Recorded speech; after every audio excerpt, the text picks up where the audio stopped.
Chapter 112, Yuna vs. Naruto and Hinata. Wind style, raging wind armor. The chakra cloak surrounding Naruto changed viscosity. Now, instead of simply engulfing him with chakra, the chakra was flowing all around his body, grinding everything it touches apart. It took Naruto a long time to reach the necessary proficiency with this jutsu to not hurt himself with it. Water style, perfect water domain. Hinata's chakra dispersed into the air, seemingly not doing anything. Even those proficient in sensing chakra would have trouble noticing the difference. Hinata can now freely control and create water around her in a radius of 2 meters. Although the effective range is much shorter than the version she used against Kiranai, now she can freely move around while using it, and her control over it is much more precise as well. Ice style, domain creation, heavenly realm of eternal ice. The temperature in the arena started to decrease immediately. At first, the ground under Yuna's feet froze and was covered with ice. Then, more and more ground was frozen over, until not only the ground but even the walls of the arena were covered in ice. The only 2 places not frozen were around Naruto and Hinata.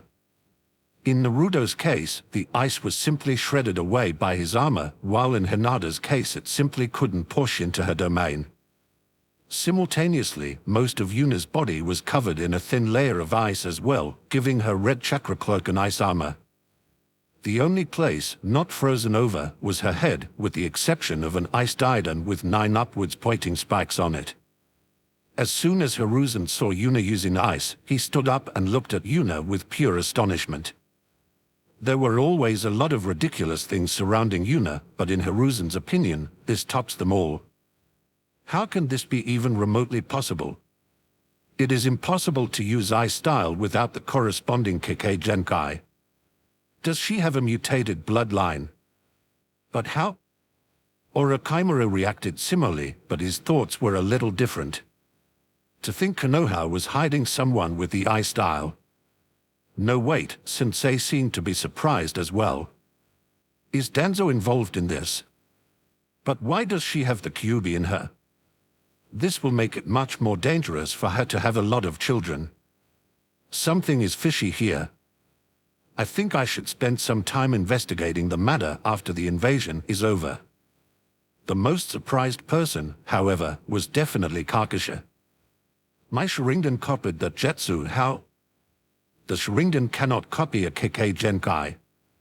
Does that mean that it wasn't one? I would like to test that, but just thinking about using that jutsu overheats my brain and almost melts it. How in the world can she handle that? A wide grin appeared on Yuna's face when she saw Naruto's and Hinata's new jutsu.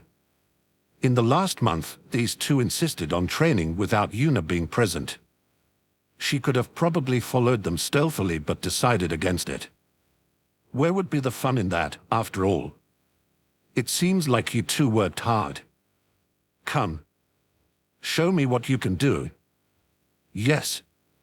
Naruto vanished from where he stood and punched towards Yuna. Yuna caught the blow, and the sound of sharp wind scraping against ice echoed through the arena. Simultaneously, 10 drops of water were generated around Hinata and shot at Yuna with insane speed. They were, however, blocked by an ice wall that simply rose out of the ground. An ice spike appeared behind Naruto and shot towards his back, while Yuna threw another punch from the front. Naruto ignored the ice spike and blocked Yuna's punch, while the spike was blocked by Hinata, who appeared next to Naruto. This time, instead of multiple small water pools, one big blob of water appeared and shot towards Yuna. Yuna swiftly ducked underneath it, causing the attack to fly over her head and tear a deep gash into the arena wall. Yuna jumped back to get some distance from the duo, and at the same time, massive amounts of ice spears were created all over the arena and shot towards Hinata and Naruto.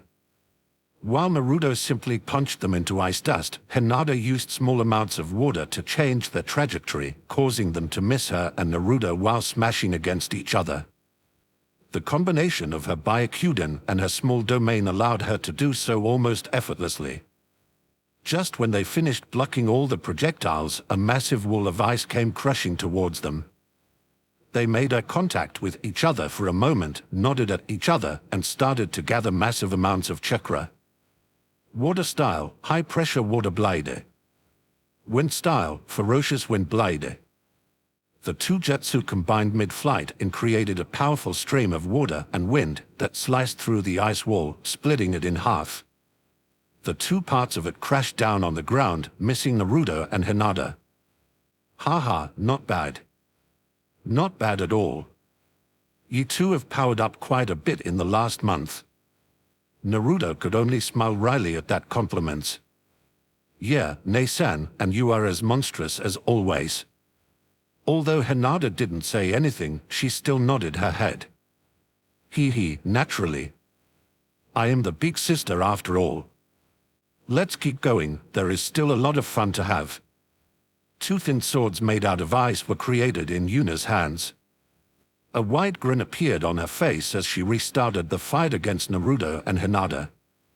The audience, meanwhile, was mostly silent while they looked at the fight unfolding in front of them with awe. Wind and water were constantly slicing through ice, while fist met fist and sword met sword. The ice on the arena wall and ground was torn to shreds just to reappear a few seconds later. The temperature in the whole stadium was getting lower and lower, while Yuna's ice kept creeping upwards. Those sitting closer to the arena already started to shiver as everything in the stadium was slowly but surely being frozen over. Hiruzen had no idea what to make of this. It didn't look like Yuna was putting chakra into it, but despite that, the ice was encroaching more and more of the stadium. He quickly stood up to give a few commands. All shinobi capable of using fire jutsu are allowed to freely use the fire-style, fireball jutsu to push back the ice from the spectator stands. You are not allowed to intervene in the fight in any way. Orochimaru, meanwhile, was almost drooling while watching the fight. What is this? Why does the ice react like this? I have studied the Yuki clan and their Kekkei Genkai didn't work like that at all. Is it a new Kekkei Genkai? I absolutely need a sample of her blood. I need to study it no matter what. The person most affected by the ice, however, was Genma Shiranui, who was inside the arena as well. He was frantically circulating his chakra to keep the cold out of his body and had to frequently dodge all kinds of stray projectiles that were flung around the arena. A few more minutes of exchanging attacks back and forth passed, and the fight was paused for a short while yet again. Yuna still seemed to be fine.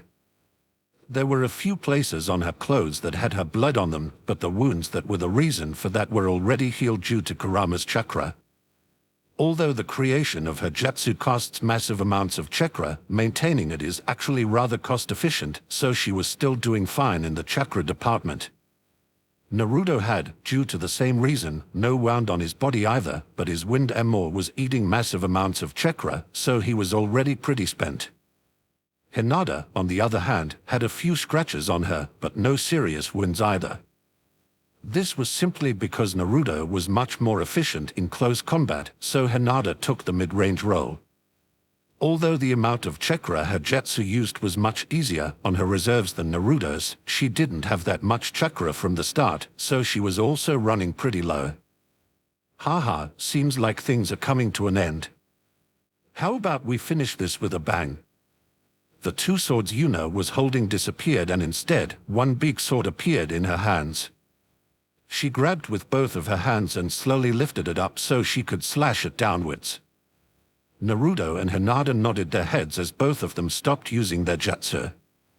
Since Yuna wanted to finish this with a bang, they would naturally use all they have left. Naruto approached Hinata and stood next to her. He lifted up his hand and a blue sphere of chakra started forming and started growing bigger and bigger. As soon as the sphere appeared, Hinata put her hand near it and started to inject it with water nature chakra and stabilized it with natural energy. Naruto and Hinata have been fighting together and against each other for a long time now, and synchronizing their chakra with each other has pretty much become child's play for them. After a few more seconds, Naruto held a massive sphere of blue spinning water chakra in his hand, while Hinata staggered backward due to her chakra hitting rock bottom. Hope you are ready, Nasan. Here it comes. Naruto lifted up the giant chakra sphere and threw it at Yuna. Water-style, torrential Rasengan. An insane smile appeared on Yuna's face when she saw the massive chakra sphere flying her way. Ha ha ha, good. Very good. A worthy final move. Ice sword combination style, heaven and earth splitting frozen slash. Yuna slashed down with her sword, causing a very thin line of ice to shoot out of it.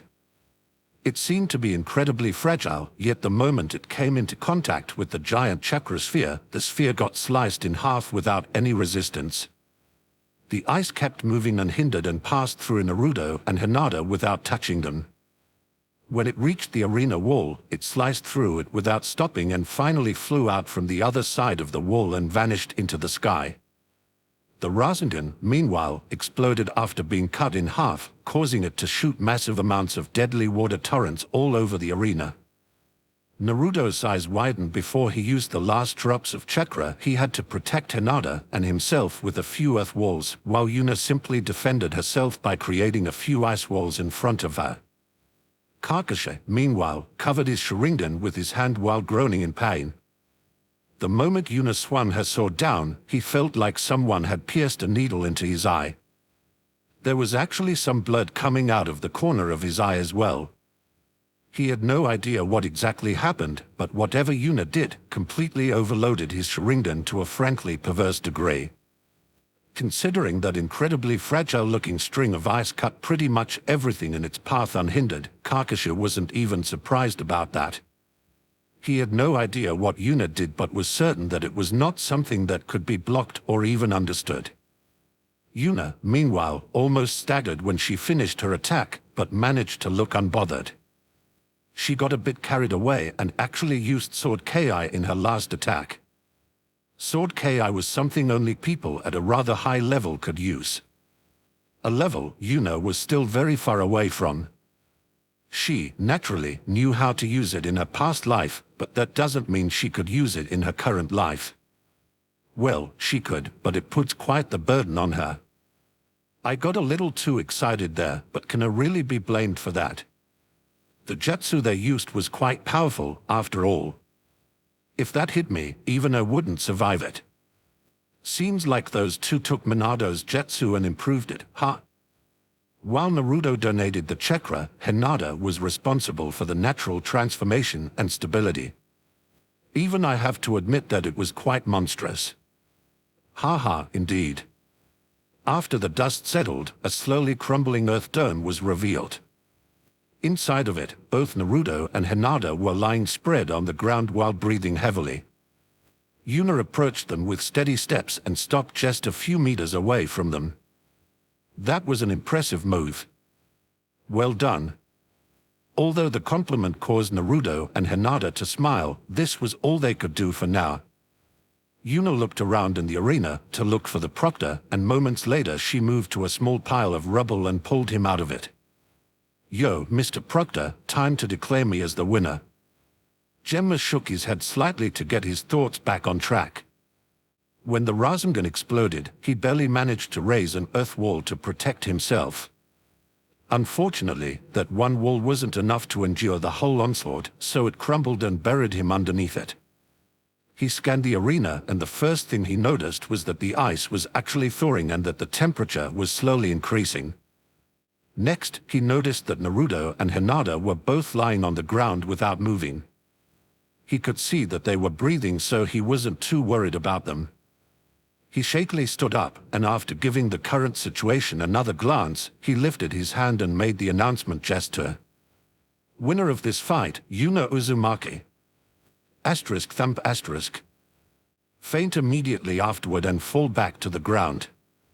Yuna happily walked over to Naruto to give him a hand so he could stand up. Well done, Naruto, very impressive. Although Naruto blushed a little, he still accepted the compliment with a happy smile. Next, instead of giving Hinata a hand to stand up, Yuna simply picked her up in a princess carry, causing Hinata to utter a weird scream. Hee hee, well done Hinata. You have really grown strong. Hinata blushed a little and was about to answer when Yuna lowered her head and gave her a deep kiss. At first, Hinata still struggled a little, but after a short while, she leaned into the kiss and even started to hug Yuna.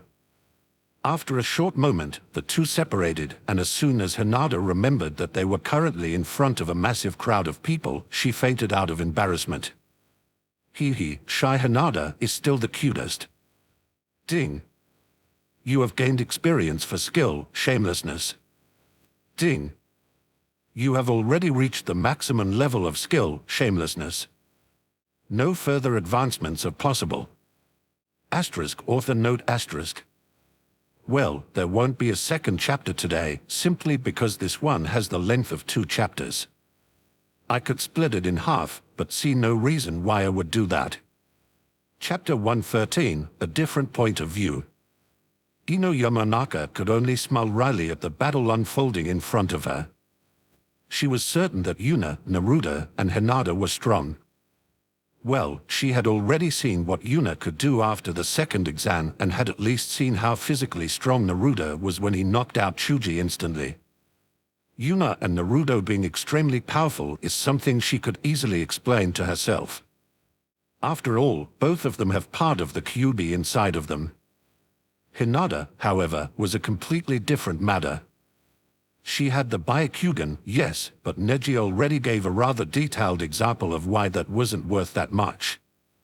Now, that seemingly normal girl was expertly weaving through a battlefield that was pelted with ungodly amounts of deadly jutsu. Considering the power and area of effect of the jutsu used, every single one of them probably cost more chakra than Ino had in total. Hinata, however, wasn't simply dodging attacks. She was constantly attacking Yuna, while occasionally even helping Naruto defend against an especially powerful ice jutsu. Seeing Naruto and Hinata fighting side by side like that, Ino could only clench her fists. She wanted to be there as well. She wanted to stand next to Naruto and help him fight, but she knew that would be impossible right now. Instead of helping him, she would just be a burden he had to babysit and protect the whole fight. Ino knew that she couldn't survive that battlefield filled with ice, wind, and water jutsu for even a minute. Stronger. I need to get much stronger. No matter what it takes, I won't be left behind. After a while, the fight was finished and Yuna picked up Hinata and gave her a deep kiss in front of pretty much the whole village and quite a few outsiders as well. Okay, I will do whatever it takes as long as Yuna isn't too deeply involved in it. Haku, meanwhile, had rather similar thoughts in regards to the fight but put most of her focus on Yuna instead. Or to be more precise, Yuna's ice. It felt completely different from everything she has ever felt. Rather than a jutsu, it felt much more natural, like the ice was just part of nature itself instead of a jutsu created to attack someone. I feel like I can get stronger by learning how Yuna's ice is different from mine. Danzo sat in one of the private cabins inside the arena that had privacy seals on it. No one, not even a Hyuga, could look into it. That was also the reason why Danzo dared to unseal the Sharingan he had in his right eye. He was actually in a pretty good mood, and he might have actually smiled if he hadn't forgotten how to do so. I can finally get some proper intel on this damn girl. I have read through every single one of her mission reports and every single one of them is worthless. Why does Hiruzen allow her to hand in something like that? Every single one of them has her using different weapons and not just different types of swords or something like that. No, there is even one report lying around that claims she was using a freaking sledgehammer in combat. That damn Hiruzen sure hid that girl's ability well, but now she has finally revealed herself. I really wonder why she can use ice style, but that is of no importance for now. I will pick up every single morsel of information I can get out of this and devise a counter-strategy. She needs to die. There is no other way. I absolutely need to get rid of her. Unfortunately for Danzo, he was paying significantly more attention to Yuna than Kakashi did. After all, Kakashi was paying attention to the whole fight, while Danzo was only looking at Yuna. This, combined with the fact that Karkasha had significantly more experience in using the Sharingan than Danzo, led to a rather unfortunate accident. The moment Yuna used her last sword strike, blood started flowing not only out of Danzo's eye but even out of his nose, causing him to faint not even a second later. Considering that Danzo ordered his puppets to not interrupt him, he would be out for quite a while. This also means that he couldn't order his puppets to start the little side missions he planned to happen during the invasion. As for his puppets making decisions on their own, that might be possible when they are on a mission. After all, they've been trained to act independently at those times, but now that the mission hasn't started yet, they would simply wait for Danzo's order. If no order came, they would simply wait longer. The civilians watching the fight, meanwhile, had the time of their lives. They had not the slightest clue what was going on inside the arena, but still cheered in excitement the whole time. They watched incredibly powerful jutsu crash into each other, watched giant walls of ice be torn to shred by water and wind, and watched gigantic ice bullets fly everywhere and burrow themselves into the ground and walls. Considering one of the people responsible for the spectacle in front of them is someone a lot of them have been insulting for quite a while, they probably shouldn't be that excited about it, but most people were simply enjoying themselves too much to notice that. Additionally, they could at least understand that Hinata wanted Yuna dead. Most of them probably thought that Yuna won't survive the fight, or will at least be heavily wounded during it. That made the shock for them only bigger when Yuna picked up Hinata and gave her a deep kiss. At first, they thought that Yuna was simply forcing herself on Hinata and were about to go on a rampage. To the surprise of the spectators, however, Hinata happily reciprocated the kiss and even hugged Yuna back. Although a few people had to chuckle a little when Hinata fainted after realizing where she was, they still had no idea how they were supposed to interpret the situation. The members of the soon-to-be reformed Uzumaki clan got a rather similar impression from the fight. They were in awe at the power and skill displayed. Most of them were already secretly informed that Yuna and Naruto were actually part of the royal Uzumaki clan. Although at first, most of them had some doubt about that, after hearing that Yuna could use the Uzumaki clan's adamantine chains and seeing the strength of the twins, most of their doubts had vanished. Although these two factors were actually not enough proof to confirm it, it was certainly a good start. Both of them being able to use the Kyuubi's chakra rather easily was also a rather good indicator that they were indeed from the royal family. At first, most of them found it rather weird that Hinata was wearing the Uzumaki symbol on her back, but was attacking Yuna this ferociously. After seeing the two kiss each other, however, they understood the situation. Women of the Uzumaki clan are usually very temperamental, so despite not having any Uzumaki blood in her, they thought that Hinata had a similar temperament and was attacking Yuna because she angered Hinata somehow. In other words, they thought that Yuna and Hinata had a lover's quarrel. Meanwhile, the lone girl left behind by the Hyuga clan was barely paying any attention to the fight and was instead looking at Yuna with excitement in her eyes. She can remove the seal, I need to meet her. Chapter 114, The Big Reveal. After the fight was over, Medicnin started to approach the trio, but Yuna waved them away yet again. Would be nice if one of you could heal the few scratches Hinata received during the fight, the others should go and take a look at the proctor. He was having a rather bad time during our battle. Although they were giving Yuna weird looks, they could clearly see that Yuna and Naruto were pretty much fine and had no injuries, while Hinata clearly had only a few scratches. One of the female medicnin walked towards Hinata and started to treat the few cuts she received, while the rest of them approached Genma.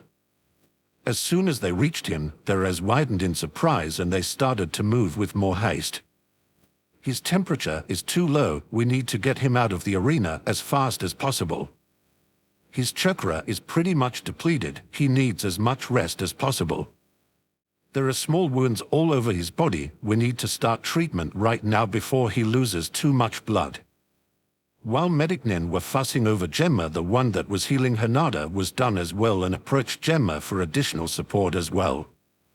Yuna, who was still carrying Hinata, and Naruto made their way back to their designated waiting place to await the start of the next match. Truth be told, Yuna didn't think that Temari would actually fight Gaara, but a few minutes of rest would do wonders, especially for Naruto. Hinata, on the other hand, had her chakra reserves filled up to a decent degree by Yuna while she was being kissed. If someone were to ask Yuna, she would boldly claim that mouth-to-mouth is the best method to share Kurama's chakra with someone. What she wouldn't tell anyone was that best in this case meant that it was the method Yuna enjoyed the most. A few moments later, a new proctor was chosen. He goes by the name of Namiyasha Rado and immediately announced the next match. Temari, however, did exactly what Yuna expected her to do and immediately forfeited the match against Gaara. Since Temari forfeited the match, Gaara of the Desert won by default, and it is now time for the last round to begin. The contestants are Gaara of the Desert against Yuna Uzumaki Nomi. Before he could finish his announcement, he choked on the name he was about to read and looked at Hiruzen in disbelief. Yuna, meanwhile, had a smirk on her face. Hee, it's finally time, Naruto. Stay vigilant. Hee, of course, Nei-san. The smirk on Naruto's face mimicked Yuna's and grew even wider. And have fun.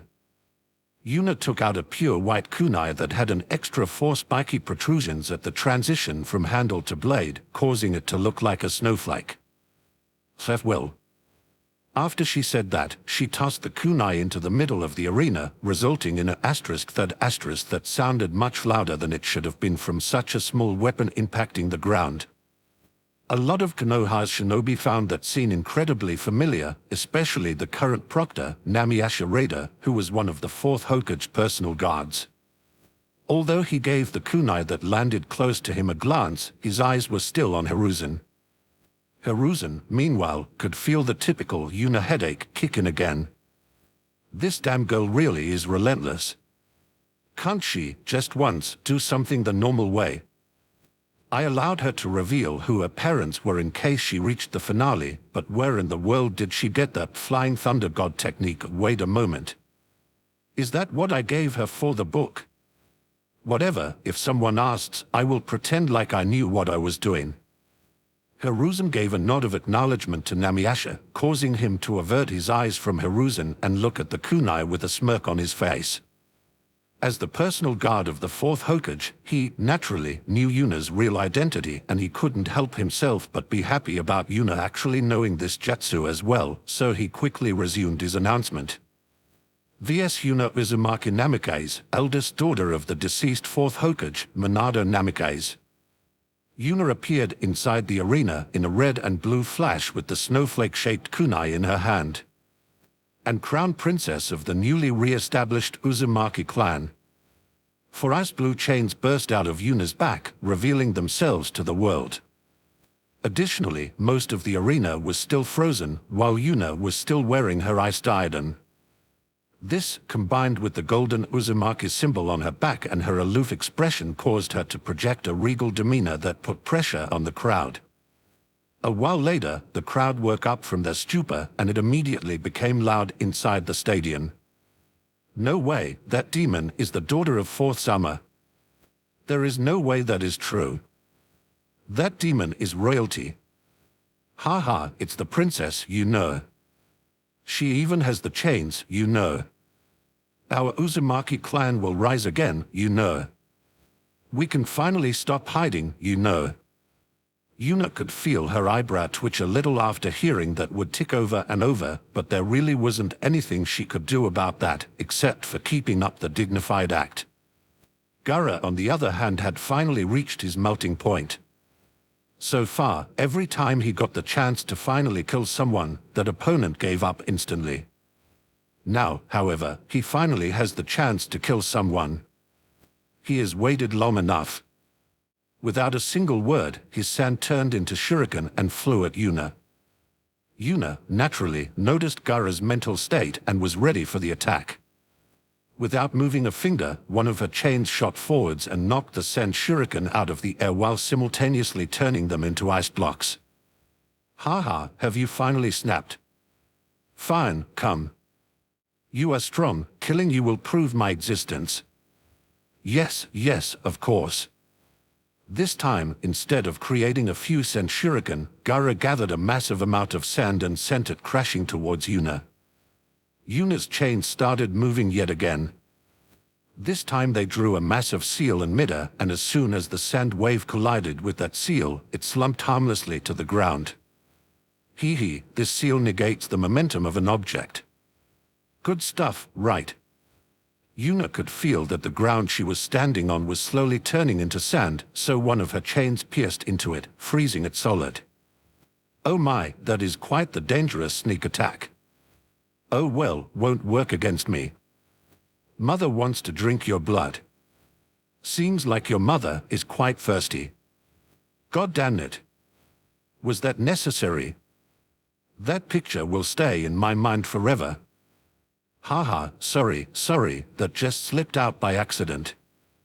Another wave of sand approached Yuna. This time, instead of using a seal, two of her chains slashed downwards, tearing a deep frozen gash in the wave, causing it to harmlessly pass by Yuna. Simultaneously, the remaining two chains pierced towards Gaara. Just when the first one was about to hit him, a shield of sand rose and blocked it. However, this also caused the part of the shield that was hit to turn into an ice block, making it much easier for the second chain to slit through the defense and hit Gaara squarely in the stomach, sending him flying into a wall. Haha, if your mother wants to drink my juices, she needs to work harder than that. Could you stop it? Gaara walked out of the hole he just produced with an insane smile on his face. His grin was almost splitting his face in half. The place where Yuna's chain hit him was frozen, but moments later it easily flaked off, revealing that Gaara was completely covered in protective sand armor. Asterisk whistle, full body condom, ha. How responsible. Seriously, could you stop it? Haha, okay, I will stop now. One of Gaara's hands, meanwhile, had turned into a huge monster claw made out of sand that had dark blue markings all over it.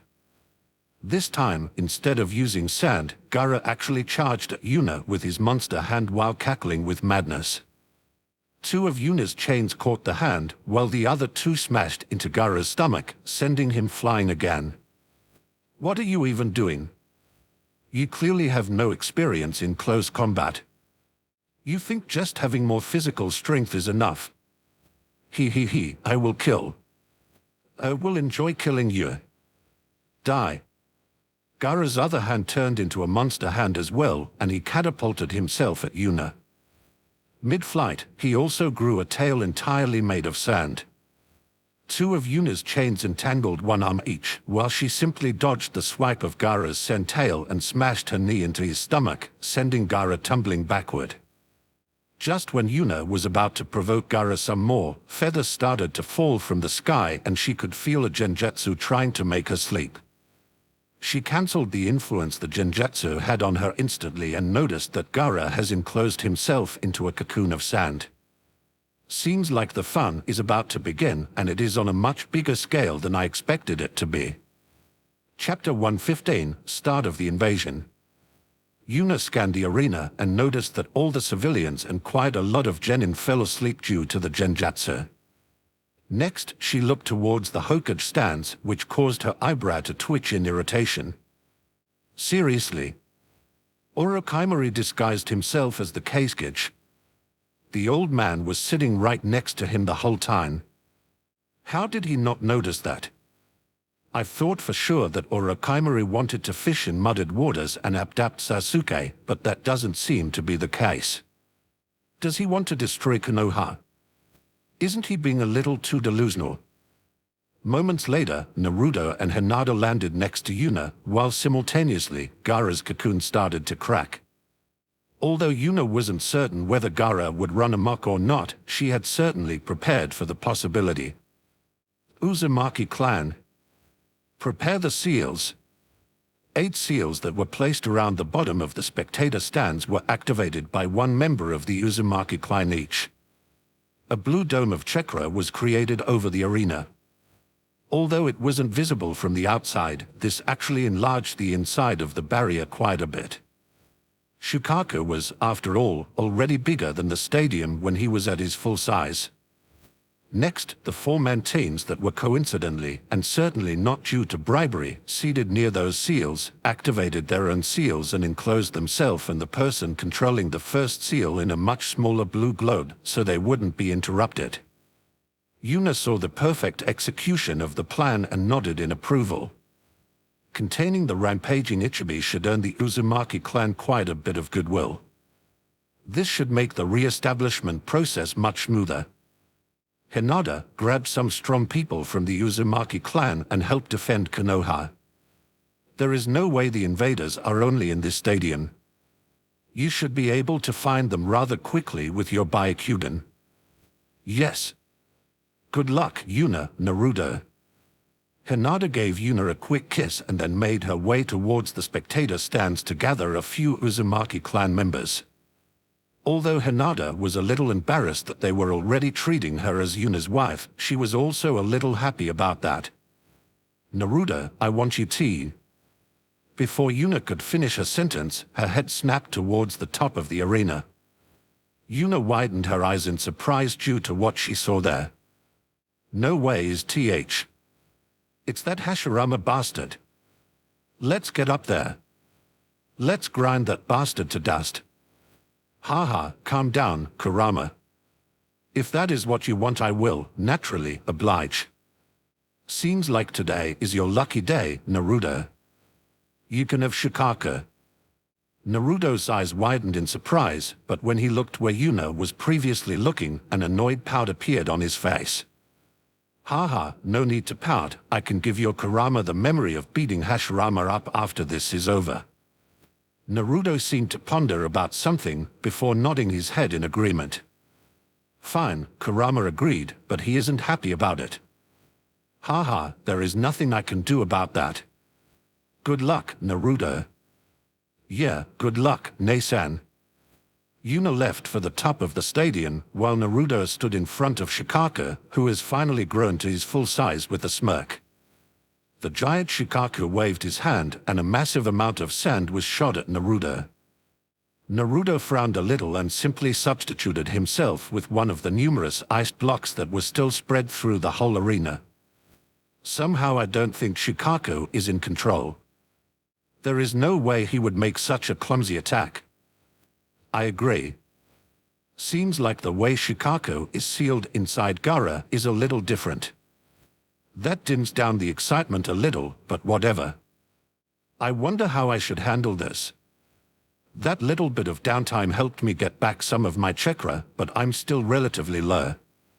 Although I don't like fighting like that, I guess I should try to preserve as much chakra as possible and slowly dwindle Gaara down. A mischievous smile appeared on Naruto's face. As if Kuchiya's no Jetsui. A toad that was as massive as Shukaku appeared inside the arena, shocking quite a few of the newbie shinobi. Konoha's shinobi were, naturally, elated when they saw the giant toad. They thought that Jiraiya was here, but they were truly shocked when instead of Jiraiya, Naruto stood on the giant toad's head. Yo boss, I hope you are ready for a good workout. Gamabunta, who was just summoned by Naruto, couldn't help but be annoyed when he saw Shukaku. What the hell, brat? I don't mind helping you, but couldn't you have chosen an easier target? Haha, sorry. How about I get you some good booze as compensation? Ha, very good, brat. You sure know me well. Let's drink together when this is over. Naruto could only smile wryly and nod his head. Well, it was rather chaotic the last time, but in the end, everything turned out fine. It shouldn't be a problem to drink again, right? While Naruto was preparing to fight the transformed Gaara, Yuna made her way up to the top of the stadium. On the way, she met Anko, who was busy slaughtering a bunch of Odo shinobi. As soon as Anko heard what Yuna was planning, she happily decided to follow her. Moments later, they reached the top and saw two A and Bu who were standing in front of the barrier that trapped Hiruzen without doing anything. What the hell are these two doing? Live commentary. Stop, what are you doing up here? Yuna couldn't help but roll her eyes. Seriously, what are these two doing here? I saw the old man trapped inside a barrier with more enemies than he could handle, so I thought that I might as well open up a door into it to help out. Before one of the two A and B could answer her, one of the four people started to speak. Big words. Unfortunately, this in four violet flames formation is impossible to break from the outside unless you use overwhelming force, which would put your beloved Hokage in danger. So, all you can do is obediently sit there and wait. Yet again, Yuna rolled her eyes and approached the barrier. Supreme Uzumaki style, unsealing art.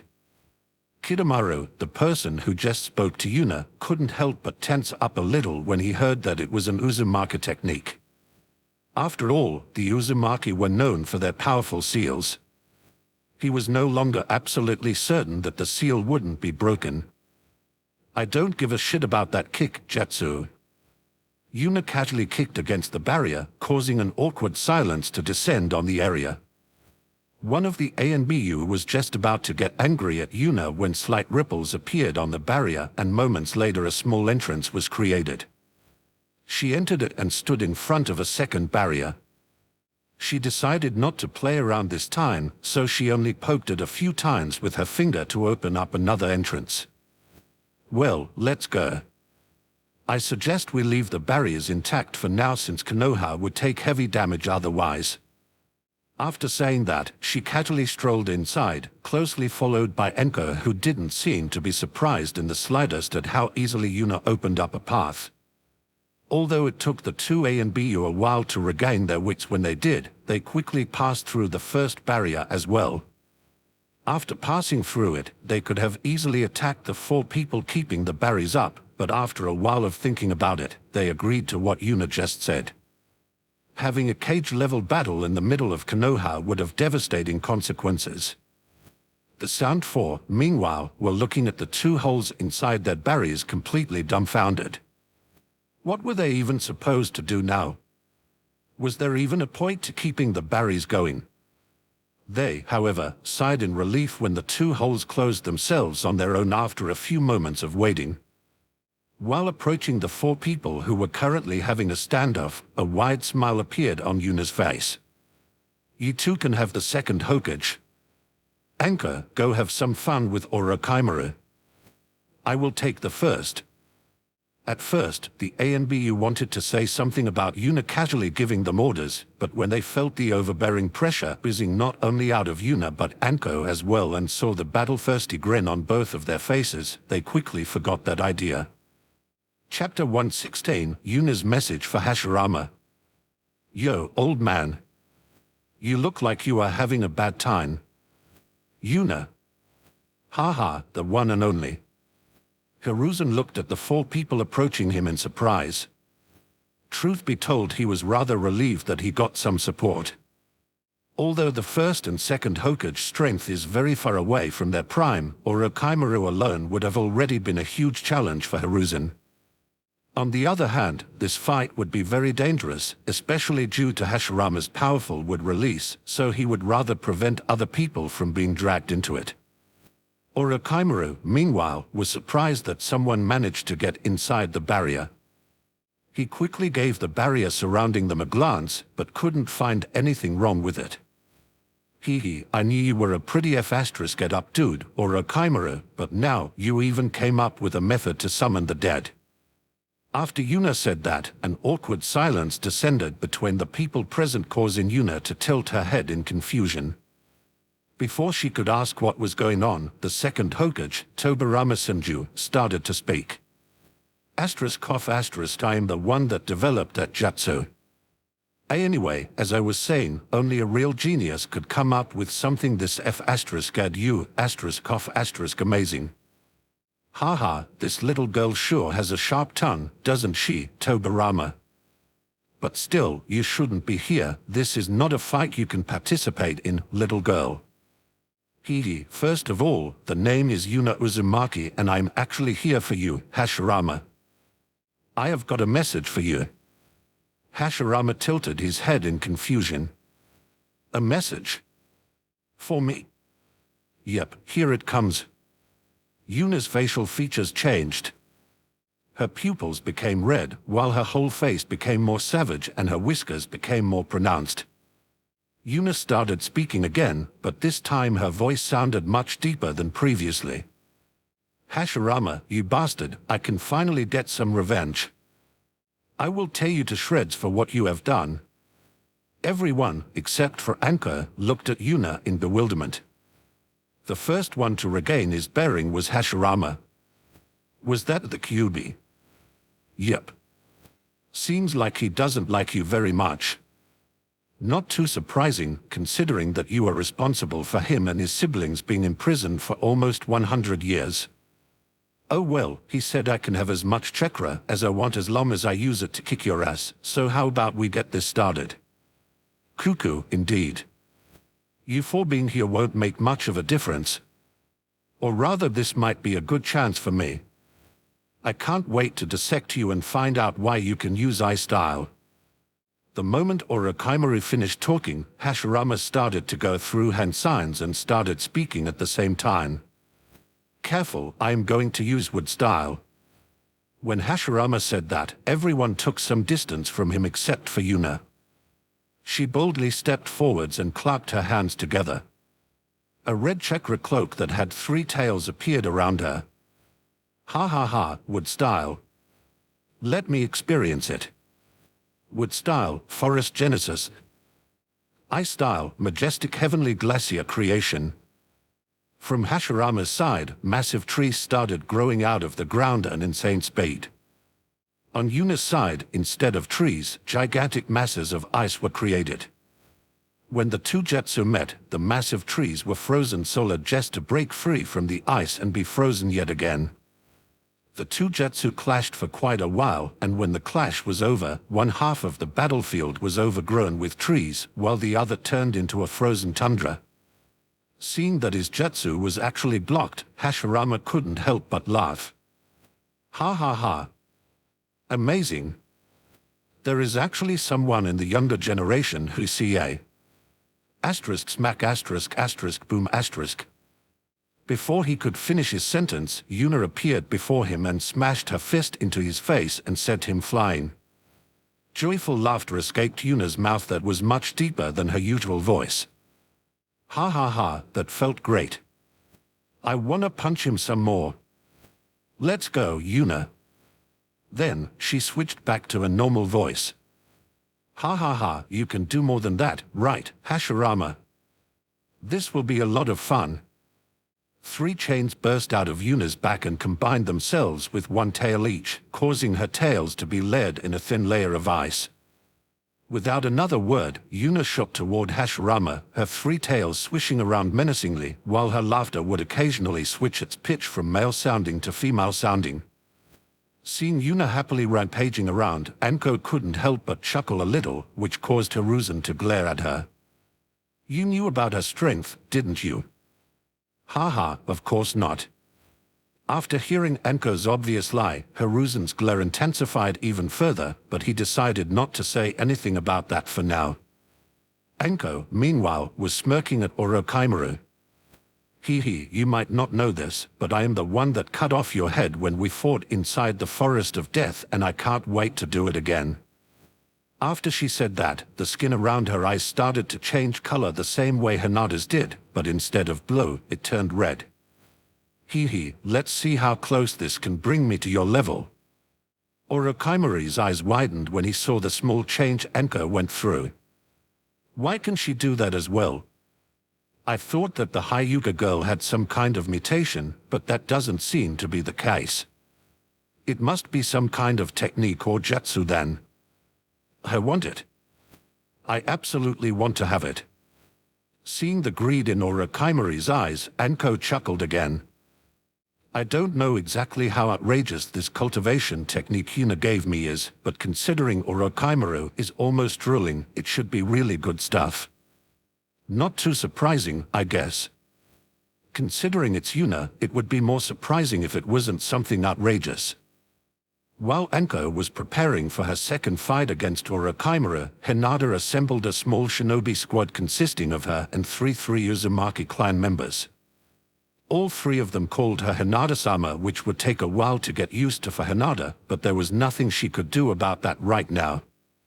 She had just exited the arena with her little squad when she saw the lone Hyuga girl that was left behind to spectate the matches, fighting against an Odo shinobi. Hinata's first instinct was to simply ignore her, but that felt wrong to her. As soon as Hinata started to pay more attention to her, however, Hinata noticed something rather curious. She is using the gentle fist, but she has clearly learned a different combat style as well and probably doesn't want to show it in public. I have spent quite a while studying the gentle style to make it easier to bully *** defeat Neja, so I can see the small differences in style rather easily. Additionally, she is quite strong as well. She probably could match Neji in strength. Oh well, not my problem. A small bubble of water gathered on the tip of Hinata's finger and shot towards the Odo shinobi, piercing through his chest and into his heart, dealing a lethal blow. The Hyuga girl was surprised when something suddenly pierced through her opponent's chest, but after searching around with her Byakugan for a short moment, she noticed Hinata. Hinata half expected the girl to glare at her. After all, Hinata had piled quite a bit of shame onto the Hyuga clan today. To her surprise, however, the girl gave her a thankful bow, which Hinata answered with a nod of her head. How curious. She seems to be a little different from the usual Hyuga. Well, I don't really have time to play around. Let's keep going. I found a group of Suna shinobi. Yes, Hinata-sama. Ugh, this will take some time to get used to. Chapter 117, A Fight Between Angel and Devil. Anko and Hiruzen were currently standing next to each other, while Orochimaru stood in front of them. Seeing Orochimaru's eyes greedily looking at her, Anko could only chuckle. Hee, did you get captivated by my body? I didn't know you had any interest in women. Although Orochimaru's eyebrow twitched a little, he still answered Anko with a small chuckle. Kukuko, rather than women, I have much more interest in your body in general. How can you absorb natural energy without standing still? That should be impossible. That Hyuga girl did the same. Is it a special jutsu? Or maybe a seal? Haha, she is no longer a Hyuga, you know. Please pay attention properly. Additionally, I can tell you if you want, it is. Orochimaru's eyes widened a little. He did not expect Anko to just tell him the secret. Hiruzen, on the other hand, panicked a little. Whatever the secret was, he certainly didn't want Orochimaru to know about it. He was just about to stop Anko when... The power of love. He almost face-planted into the ground. Although Orochimaru didn't show much of a reaction, his eyebrows still twitched in irritation, showing that he certainly wasn't happy with that explanation either. Seeing the irritated looks on Hiruzen and Orochimaru, Anko couldn't help but laugh out loud. Ha ha ha. Gotcha. Orochimaru clicked his tongue in irritation and started to weave seals with his hands. Fine, I will just take the secret from your corpse then, and if that fails, there is still the Hyuga girl to experiment on. Many hidden shadow snake hands. Anko glanced at Hiruzen, who stood next to her, and gave him a nod. She quickly went through the same hand seals Orochimaru just used and countered his jutsu with her own. Although she could tell that she would lose this contest of strength in the long run, it was only necessary to block Orochimaru for a short time. She was, after all, not alone. Fire style, Dragon Flame Bomb. Multiple dragons made out of fire shot past the clashing snakes and directly flew at Orochimaru. Orochimaru dodged the first few and, while dodging, started to go through a few hand seals again and created a wall of water to block the last few dragons. However, as soon as the water wall blocked the last dragon and disappeared, a horde of snakes appeared, and dozens of them bit into Orochimaru. Anko knew that there was no way that such a basic attack would actually hit Orochimaru, so she wasn't surprised in the slightest when Orochimaru turned into multiple snakes and reappeared in his initial position. Anko couldn't help but glance at Hiruzen and frown a little. Why did the old man use such a weak jutsu just now? I could have held Orochimaru back a while longer, and the old man was clearly aware of that. He could have easily used that time to fire off a stronger jutsu, but didn't. Why? Anko gave Hiruzen another glance and coincidentally met eyes with him. I see, after everything that happened, he is still unwilling to kill his own student, huh? Good thing you not already told me about his weak point. A smirk appeared on Anko's face that sent shivers through Hiruzen's whole body. For some reason, that smirk feels rather familiar. And I can, for some reason, feel a headache creeping up on me. Ugh, I wanna retire. Hee, old man, I heard you made a rather interesting trade with Yuna a while ago. How about we make a little deal ourselves? Orochimaru was just about to continue his attack when Anko started speaking. He couldn't help but be slightly curious what kind of deal was made. Especially if Yuna was involved. The fact that Hiruzen apparently doesn't want to talk about it made him even more curious. Hiruzen, on the other hand, had no idea what to say, and neither did he know what Anko wanted to achieve. Although Hiruzen hasn't answered her yet, Anko continued to speak anyway. How about this? If you seriously go for the kill, I will organize the second one in the same condition for you. Hiruzen's breathing stopped for a moment when he heard this, and his eyes shone with excitement. He wanted to agree immediately, but before he could do so, a small white angel seemed to have landed on his shoulder and started to speak. You can't kill your student just because you will get a book that you want as payment. Hiruzen nodded his head. That is true. Although I really want it, there is no way I can kill my student for it. Just when he was about to reject the offer, a red devil landed on his other shoulder. Isn't it fine? Orochimaru has done a lot of evil things. There should be no problem killing him. You really want that book, don't you? Wouldn't it look absolutely amazing to have both books enshrined next to each other with matching signatures? Hiruzen nodded his head and glanced at the devil.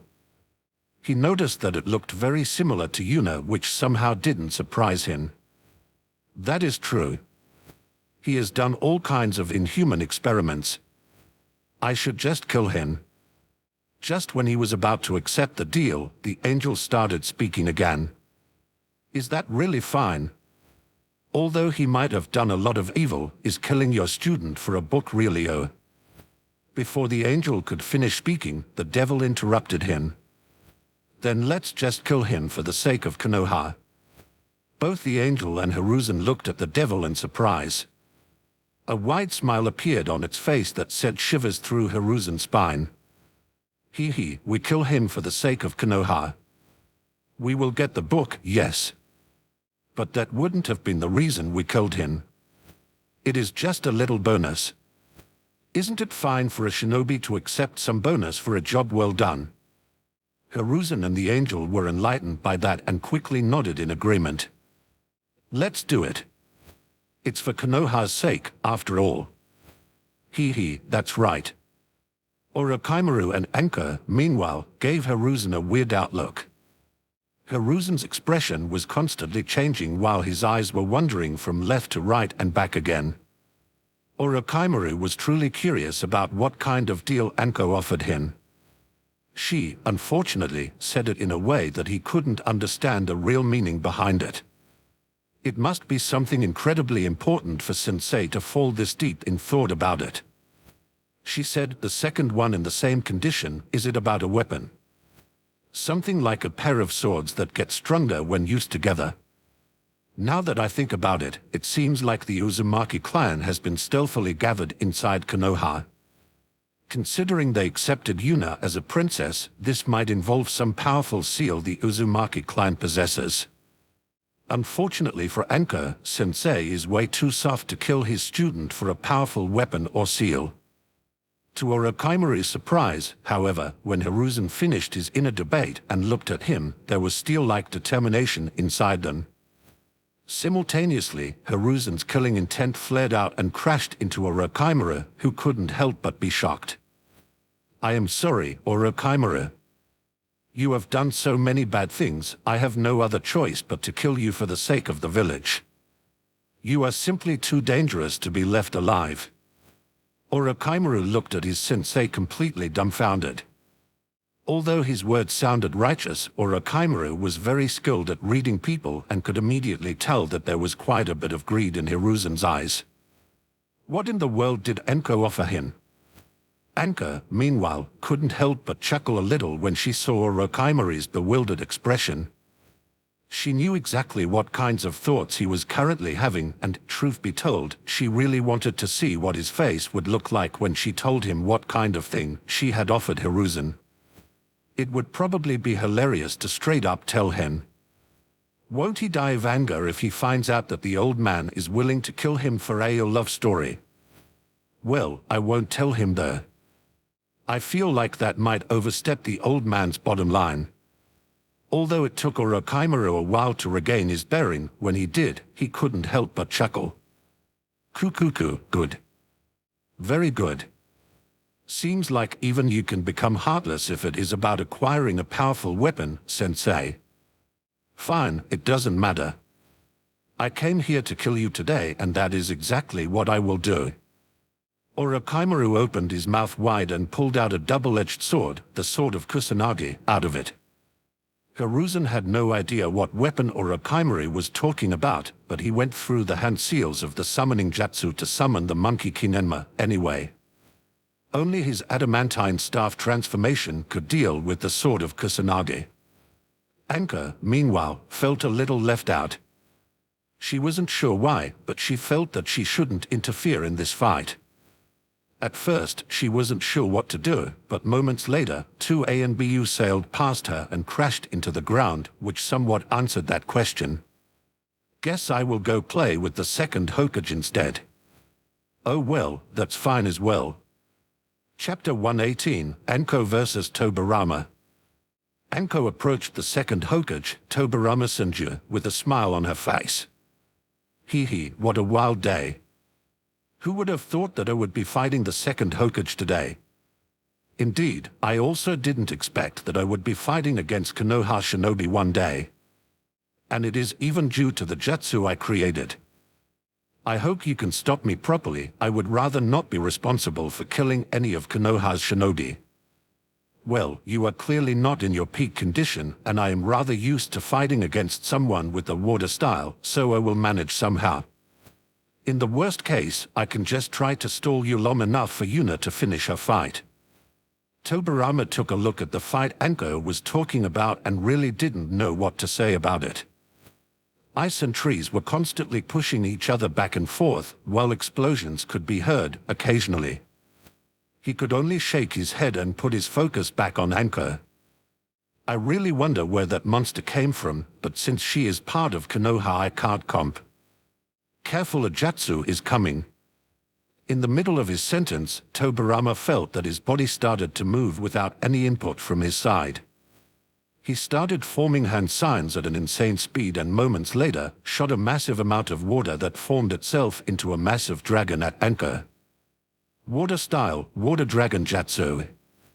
Anko clicked her tongue when she saw the massive dragon approach her and started weaving hand seals as well.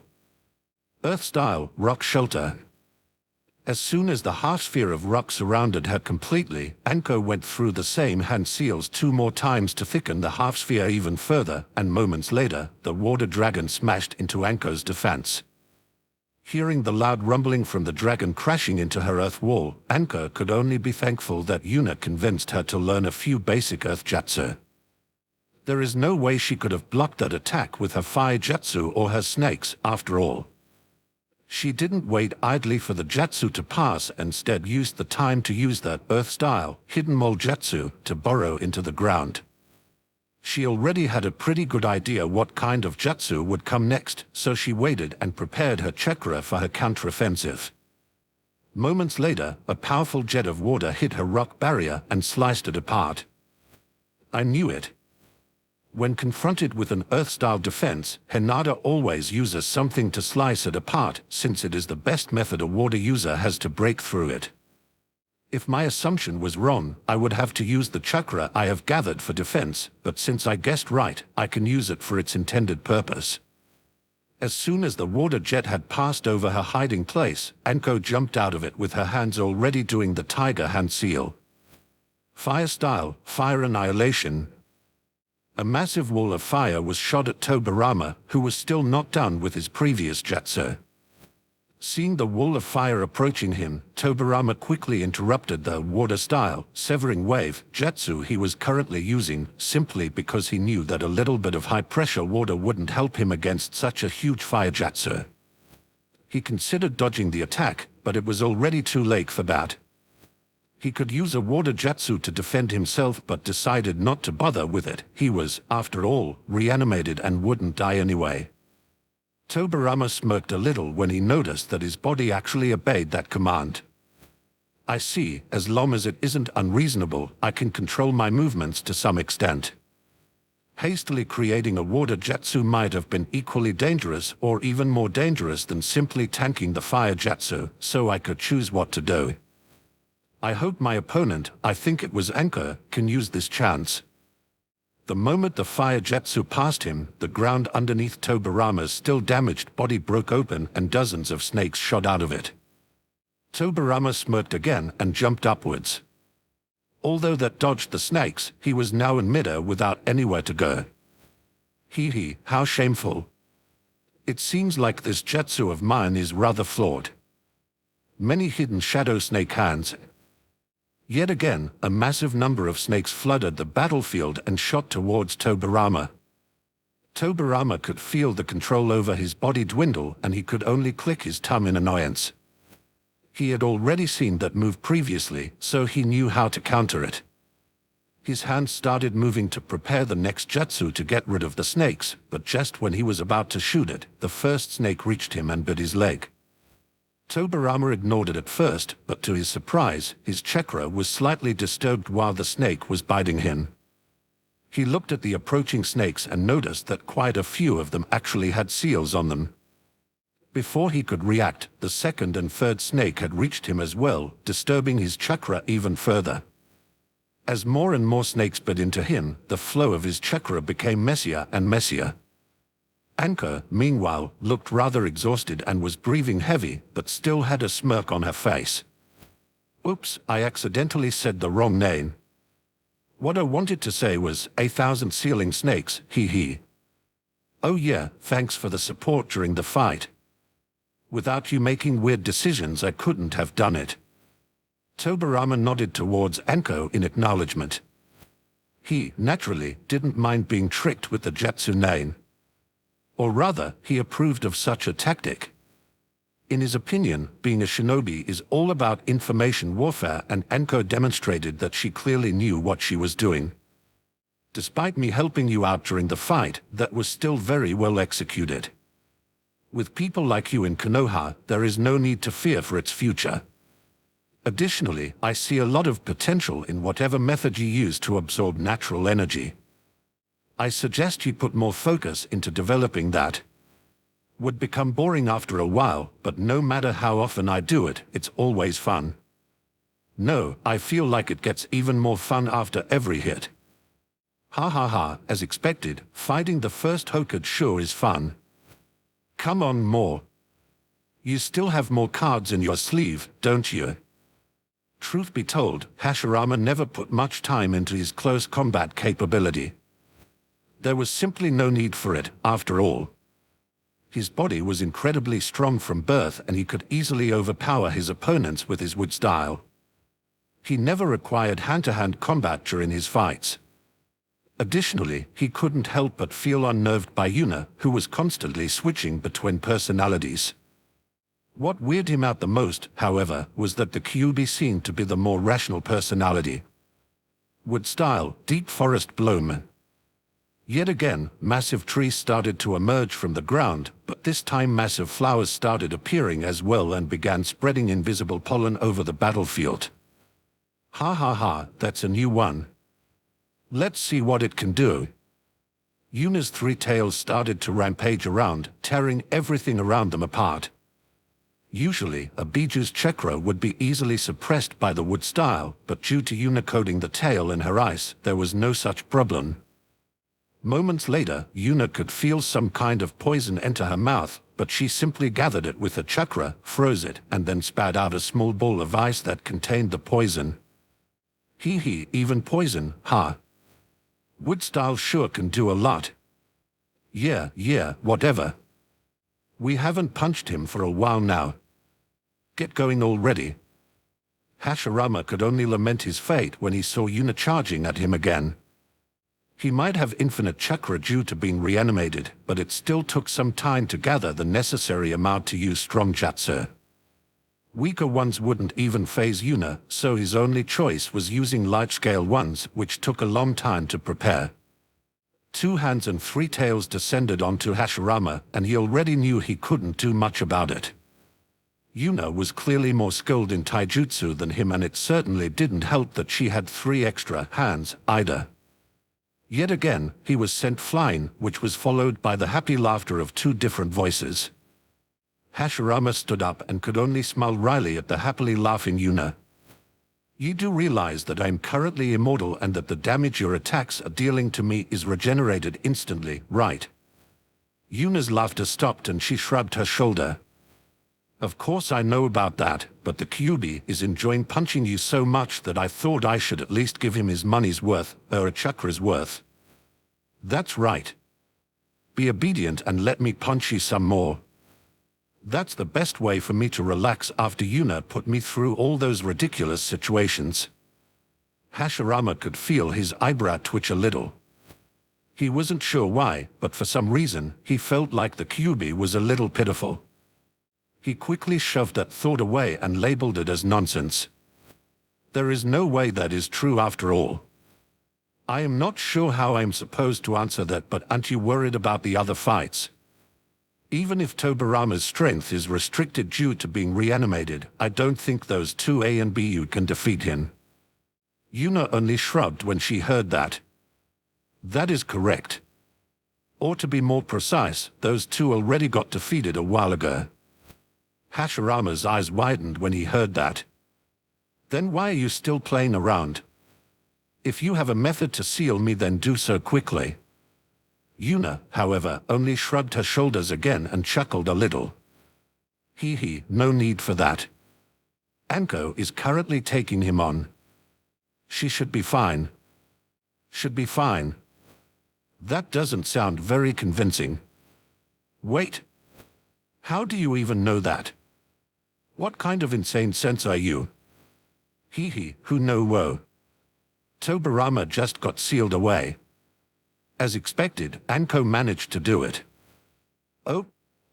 That woman managed to seal him. Seems like Tobirama has been slacking, ha. Seeing Hashirama suddenly laugh out loud, Yuna was a little surprised. What the hell, he suddenly started laughing. Is his head all right? You are really not someone that should comment too much about whether someone is all right in the head or not. As for your question, I don't know too much about him, considering I was sealed most of the time, but as far as I know, that guy was always a weirdo. Oh? He is always depicted as stoic and stern. Guess they changed his personality to make him look more imposing and awe-inspiring. Guess I shouldn't be surprised about that. However, he is somewhat right. I should finish this. I am pretty close to running out of stain. Yeah, I noticed. Too bad, I would have liked to get a few more punches in. Well, we had a lot of fun, but I decided to end this. As soon as Hashirama heard that, his body automatically became battle-ready. Oh? It is good that you changed your jutsu incoming. Hashirama clapped his hands together and started gathering chakra. Wood style. However, Yuna snapped her finger and the whole area lit up in seals. Every single one of them was hidden and protected under a thin layer of ice. Hashirama's eyes widened when he saw the seals that were placed all around the battlefield and was even more surprised when his body completely froze up after they activated.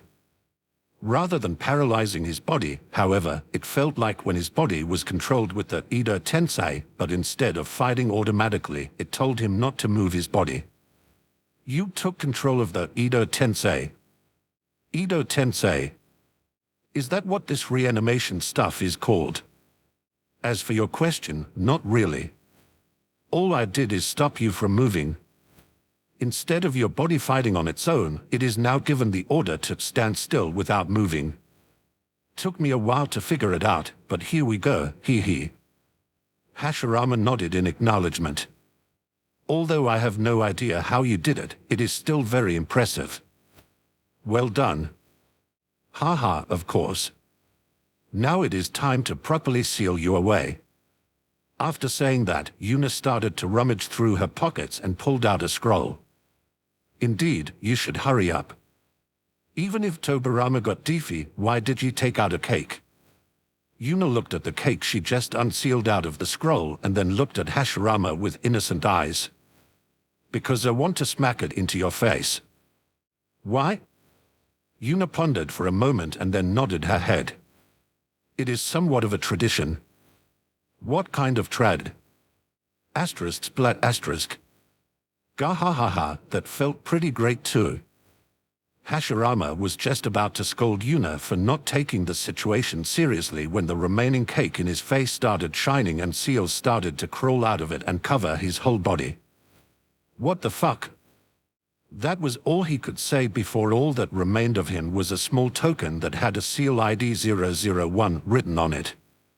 Supreme pranking style ultimate sealing technique, one cake to seal them all. Yuna nodded in approval at the name she just came up with. She could hear Kurama groan in her head, but wasn't sure what the problem was. She just shrugged her shoulder and assumed it was because he lost his punching bag.